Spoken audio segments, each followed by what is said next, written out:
studios of WDBO in sunny Orlando, Florida, here's talk radio host Joe Kelly's Behind the News podcast, where Joe and his listeners and guests discuss the most important issues of the day, plus the crazy and bizarre stories of the infamous Florida man. Here's Joe Kelly. Thank you so much for joining us tonight here on WDBO. My name is Joe Kelly. You'll find me online at Talk Radio Joe. And we've got a special guest here up first. She is the Lieutenant Governor of the state of Florida, and she's joining us here on WDBO. Jeanette Núñez, Madam Lieutenant Governor, welcome. So glad to have you here on the show tonight. Well, great. Thank you for having me. It's an honor to be on. And I know the 60-day legislative session just got started this week, and I want to. There's a lot that I want to dive into on that. But if I may first point out that you are the chair of Space Florida, and the tempo of launches and activity this week has been pretty impressive. How do you feel about our space industry here in Florida?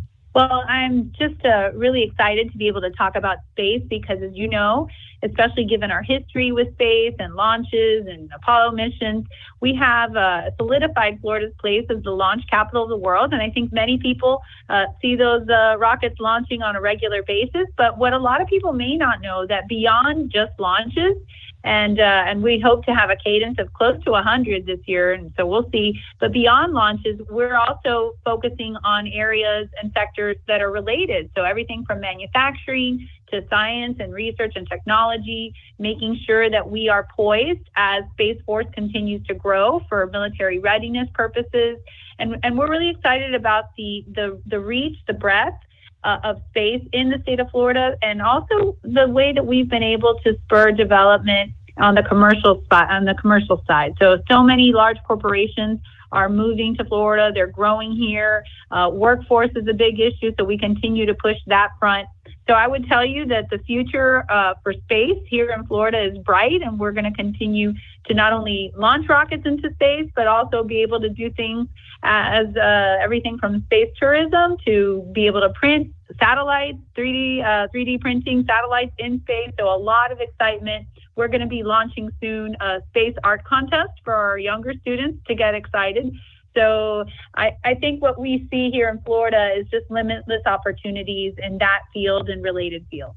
And Madam Lieutenant Governor, I know that you recall, as well as I recall, that when the space shuttle program ended and that was our last operational rockets, and the president at the time said we're going to lean heavily on private companies. I know that a lot of us, and perhaps you weren't, but I was a bit pessimistic thinking, well, how's that going to work? But now in hindsight, it's amazing. It is amazing how many private companies have stepped up to attempt of launches that far exceeds what NASA was doing previously. Indeed. And yeah, when the shuttle program was retired, it really economically depressed that region. But what it spurred, again, was an economic development, the likes of which I don't think anybody at the time could have imagined. Private companies stepping into that area, being able to not only launch rockets, but reuse and refurbish rockets, be able to talk about things like going to Mars, be able to talk about things like people traveling to space from a tourism perspective, and things that sounded far-fetched and may still to some. I will tell you, I've become a true believer in space, and again, really excited about the partnerships that we've been able to develop. And here in Florida in particular, we are indeed just driving a lot of business to the state, and not just to the Space Coast. I want to stress it's everywhere from Key West to Pensacola, especially on the manufacturing front. I think what you're going to see is really just Florida leading the charge. And as I mentioned previously, Space Force, we're going to be handling everything from warfare doctrine and modeling and simulation to hopefully being able to be the headquarters of the educational component of STARCOM from the Space Force, and having our future guardians here in the state of Florida being able to prepare for any military missions that they may have. Is there an element of salesmanship that you've got to convince these companies that Florida is the place to launch? Because every time I see a launch out of South Texas or at Vandenberg or at Wallops or in Washington State, when I see these launches, I feel a tear welling up in my eyes. Like, no, you should be here in Florida. That is certainly true. There is an element of salesmanship, but I think also the climate, the regulatory climate, the economic climate, the leadership from the governor on down to Space Force and Space Florida, we really are unique across our competitors. And we're also uniquely positioned in terms of launch and the way that certain launches need to take place from a certain latitude. So a lot of reasons why people should come to Florida. And yes, we do on occasion see launches elsewhere. And I would say that Florida indeed is the location of choice. But certainly we need to continue to remain competitive. And that requires a lot of forward thinking, a lot of leadership. And we have a great board at Space Florida. I'm able to chair that. And I just think that we really need to continue pushing the boundaries of space, if you will, and making sure that we're prepared for the future. That is our Florida Lieutenant Governor Jeanette Núñez. And coming up in a moment, we're going to continue our discussion as we're going to talk about the legislative session that is coming up. Keep in mind that if Governor DeSantis decides to run for president and he abandons his seat as governor, which the current law says he has to do, he cannot stay in office while running for president. But if he does that, the lieutenant governor will become the governor. So Jeanette Núñez will become our governor if Ron DeSantis vacates that seat to run for president. We are talking to Florida Lieutenant Governor Jeanette Núñez, and as we mentioned at the top, the 60-day legislative session is getting underway, and we heard from Governor DeSantis and his State of the State address and his priorities. How would you lay out your priorities? Well, certainly he and I are aligned in terms of how we view the importance of the next couple of months as we work with the legislature in accomplishing those priorities. For me, obviously, education is something that we're really focused on, making sure, again, teacher salaries are commensurate and competitive, making sure that we continue to offer options and alternatives for parents that are looking for a different type of program for their students, making sure that our schools are doing what they need to be doing, which is educating our children, making sure they're preparing them for future success. We are also focused on career and technical and workforce, and that ties into a lot of the previous conversation around space. And also cyber. So 22,000 jobs, unfilled jobs here in Florida in the areas of cyber. So all of those STEM-related fields are something we're really focused on. In addition, the economy. I think the governor laid out very clearly all the wonderful work that we've been able to do and accomplish here in Florida. Number one, in terms of net immigration from other states, that people are flocking to Florida. Number one in new business formations. Number one university system in the country. Number one in terms of economic growth amongst large states. And we're going to continue to push the envelope because we believe it's important that people that come to Florida, as well as those that are longtime residents of Florida, that the opportunities really meet pace with what we're seeing. A lot of transformative industries, a lot of focus on the economy. The governor unveiled a historic tax relief package, $2 billion, including taxes on every single baby item you could think of will be permanently exempt from taxes. He mentioned it will be now tax-free to have a baby in Florida. But then in addition, we have focused priorities on law and order, continue the recruitment program that we've been able to do here in Florida, $5,000 bonus for those that leave other states and other municipalities to come here and help secure our communities so that we can continue having the lowest crime rate that we've had in 5 decades. As well as medical freedom and so many other priorities. I don't think we would have enough time on this show to lay some of those out. I want to lean in a little bit on education in our schools, and I am frustrated at the way that the network press, the network media is portraying the so-called book ban in Florida. And when Governor DeSantis laid out the contents of some of these books, it shocks the conscience that we would allow those kinds of books with those graphic images and graphic descriptions in any public school, much less elementary schools. Yeah, and you're right. It's shocking, it's sickening, and it really was jarring. And I think the left, they love to co-opt, they love to misinform and say that this is all part of the governor's, book ban and that, he's against freedom. And so all of this nonsense that they spew, when in reality, we just disproved every single one of their lies. we saw for ourselves, we saw how they have pornographic images, which is against the law currently. This is not something new. It is against the law to have pornographic content in schools. And so when they like to show on Twitter in their facade of a world that they have empty libraries and that books in classrooms have to be removed, nothing could be further from the truth. But we want to protect our children. We want to make sure that they are being educated, not indoctrinated. And then they love to talk about how, we banned a book on Roberto Clemente. Also false.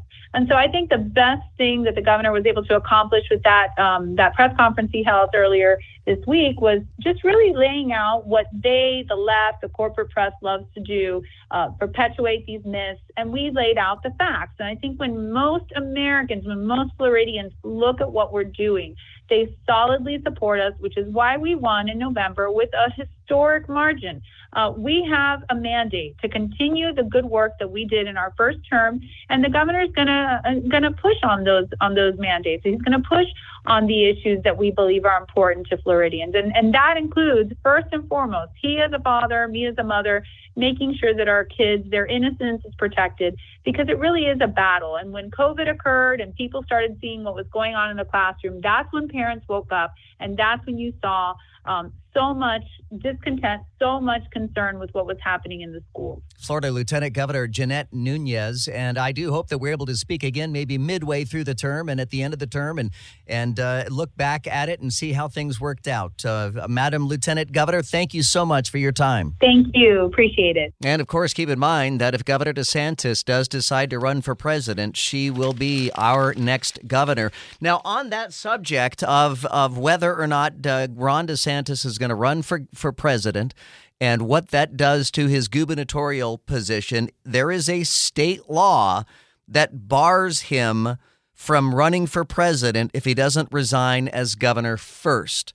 And I know for a lot of people, that's a problem, because we love him as our governor. We would love to see him as our president. But the last thing we want to see is him leaving the gubernatorial office and then losing the race for governor. And then suddenly we don't have Ron DeSantis in a position of power anywhere.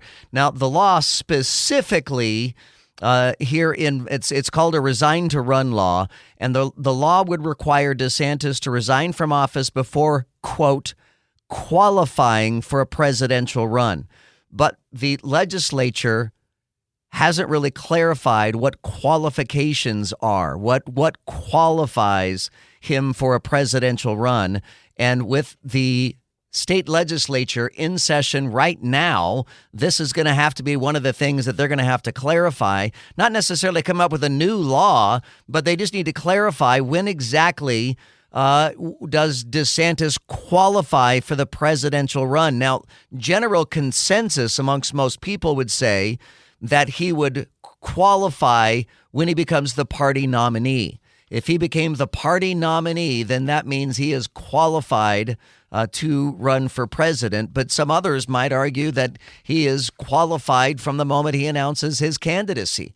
What do you think? 844-580-WDBO. It's 844-580-9326. You can use the open mic and the WDBO app. But come hell or high water, if Governor DeSantis decides he wants to run for president, he will at some point have to surrender his seat in Tallahassee. So what do you think qualifies a person, in this case, Ron DeSantis? What does qualifying mean for a presidential run in your mind? 844-580-WDBO or use the open mic in the WDBO app. We'll get to your calls and comments coming up in a few minutes. Well, we're talking about Governor Ron DeSantis and the resign to run law that is currently on the books here in Florida, that Governor DeSantis will have to resign his seat once he qualifies for a presidential run. And the state legislature in this next, 60 days, they're going to have to clarify exactly what qualifying means. Does that mean when he announces his candidacy for president? Does that mean when he becomes the party's nominee? Or, the state legislature certainly has the option, and the Republicans have a supermajority in the state legislature. They have the option of saying that he doesn't have to resign at all if he decides to run for president. What do you think? Should he Should he have to resign from the governor's mansion, the governor's office, if he's going to run for president? And if so, at what point should he tender that resignation? 844-580-WDBO. It's 844-580-9326. Or use the open mic in the WDBO app. Let's go to Chris joining us in Deltona. Hey, Chris, you're on WDBO. Hey, Joe. Hi. Longtime fan. Thank you for taking me. Thank you. So the way I feel about it is, they could go either way, like you said. But, he's got to be, I think he should be primaried before he has to, resign. Because, selfish reasons, because I love Big Daddy D, as I call him. Yeah, I've got that same selfish reason as you. I don't want to see him leaving the governor's office. But I would love to see him as well as our president. And that's the other part. So I'm right there with you. Yeah. So that's my take. I think they should wait till he's primaried, or Yeah, I would think I would agree at the very least. I don't think that he should tender his resignation until he is the party nominee. And if he doesn't become the party nominee, then at least we still have him as our governor. Yes, and I agree, and that's totally selfish. But would you? Well. I mean, would you take that? Would you take that a step further and suggest that he should not tender his resignation unless he wins the White House? Absolutely. Because that's something that the state legislature could do if they wanted to do that. Yeah, and I think, we're Republican heavy, thank God, in the state of Florida, and I feel like our representatives would have the same feelings you and I do. I think you're probably right about that. Chris, thank you so much. I'm glad you listen. Out there in Deltona, you can join me at 844-580-WDBO. It's 844-580-9326, or use the open mic in the WDBO app. Do you want to see Governor DeSantis resign his seat if, and this is all hypothetical, but boy, it sure looks like it's going to work. I mean, it's going to happen. I mean, by all signs, I just sent a text message to my daughter-in-law because my son's birthday is coming up, and I texted my daughter-in-law and I said, what can I get my son for his birthday? What do you know that I don't know that he would like for his birthday? And she immediately replied with, well, I know that there's a book he wants. And she sent me the picture of the book, and the book is Governor DeSantis's The Courage to Be Free, Florida Blueprint for America's Revival. You don't write a book like that and publish the book at this time if you don't intend to run for president. You just don't do that. So, by the way, I will be buying my son that book and mailing that off to him shortly, amongst some other DeSantis gear. He wants some other DeSantis gear as well. So, and he lives in Oklahoma. So he's way out in Oklahoma, and he is waving the DeSantis flag, and he's pretty excited about it. And again, those are signs that DeSantis plans to run for president. And some have asked, why hasn't he announced yet? Well, he hasn't announced yet, certainly because of this rule, the resign to run law. He'll probably have to wait till May when the state legislature adjourns, and then at that point he'll be able to announce his candidacy if they somehow either repeal or amend or clarify the resign to run law. 844-580-WDBO, or use the open mic in the WDBO app. By the way, side note tonight, we got a note from Walt Disney World that they're going to have some late night fireworks tonight. Typically, when we have late night fireworks from Disney, it means they're rehearsing a new show, they're practicing something new, but they expect to launch fireworks tonight between the hours of 11 p.m. and 2 a.m. So just be mindful for those of you who live close enough to the theme parks that you can hear and see the fireworks. Don't be startled if you're jolted out of bed at 1 a.m. with a booming sound. That is Disney trying out some new fireworks tonight. 844-580-WDBO. Let's go to James in Deltona. Hello, James. How are you? Hello. How are you doing tonight? Very good. I think he should stay our governor and then take 2 years off and run after the next election. I voted for him to do his term. He was doing so great for Florida. If he leaves, our state could, change a little bit and not following his envision of what he wants. And he's young. He is, but I think about Barack Obama, and striking while the iron is hot.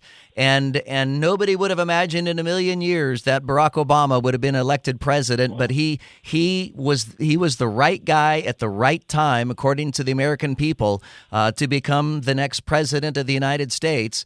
And I think the same for Ron DeSantis. If Ron DeSantis waits another 2 or 4 years before he runs, heaven knows what kind of reputation Ron DeSantis is going to have in another 4 years. I mean, that is a lifetime in the world of politics. So it's as far as I'm concerned, for Ron DeSantis, it is now or never, because 4 years from now, who knows? So if you're gunning for a job, like a promotion, and you're putting yourself out there, you're rubbing elbows with everything, and you want to move to that next level up.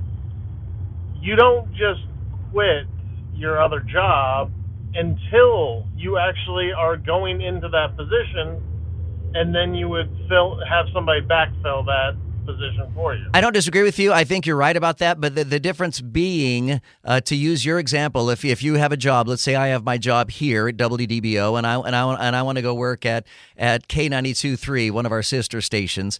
If I'm spending all of my time away from the microphone at WDBO trying to get a job somewhere else, then what kind of job am I really doing? I mean, what kind of job will Ron DeSantis do for the state of Florida if he is out running around the nation at fundraisers and campaign rallies? I mean, it's not exactly the same because he will be spending a lot of time away from the office, whereas in our scenarios, typically you just quit when you have that other job lined up. 844-580-WDBO or hit me up in the open mic in the WDBO app. We'll take a quick break and more of your comments coming up next. Stay right there.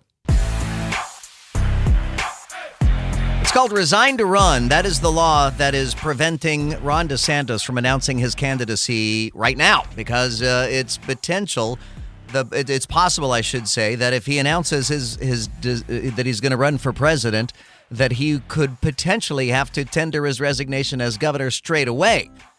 This until the state legislature, who's in session right now, they just started their session. They're going to have to clarify exactly what it means when the law says that DeSantis would have to resign office before qualifying for a presidential run. But the legislature did not clarify what qualifications are.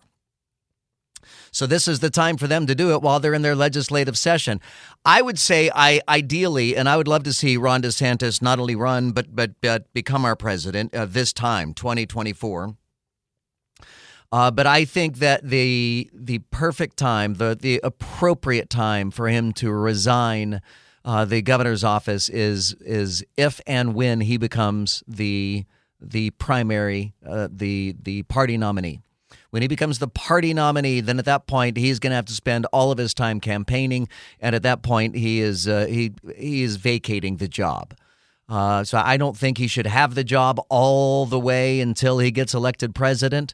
I think that there's risk involved. This is politics. There's risk involved, but I think you're going to have to resign once you're at least win in the primary election. 844-580-WDBO. Let's go to Tom, who's joining us in Oviedo. Tom, you're on WDBO. Thank you for calling.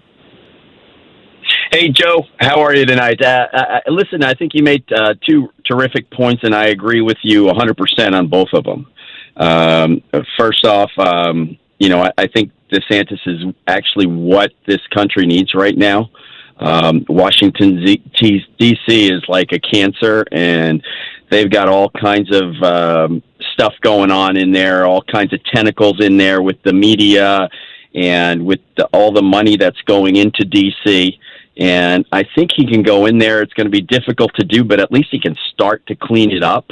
He's got that type of personality, and I think he's smart enough to go in there and get a lot of those bad apples out of there, or hopefully try to get the bad apples out of there and Tom, try to clean it up. I And then truly worry about the future of this nation. I mean, and usually I don't, and only recently have I really started to become paranoid or nervous about the future of this country. When I see what's going on with the war in Ukraine and with the saber rattling out of China and the difficulties we're having with Mexico, with the immigration issues, with a network media that has a narrative of their own without regard to the truth or what's actually happening. I mean, we're in a tailspin right now as a nation, and we need someone to grab the stick and pull us out of this tailspin. 100%, exactly what you're right on the same page that I am, Joel, and I think he's the guy who could kind of do that. He's very systematic in the way he operates, Yep. And I think he can go in there with a plan and at least start to clean everything up to kind of get us on the right track. Because again, I agree with you. It's China. Tom, Russia, everything. I got to let you go as I'm out of time, but I appreciate your call so much. Thank you so much for listening.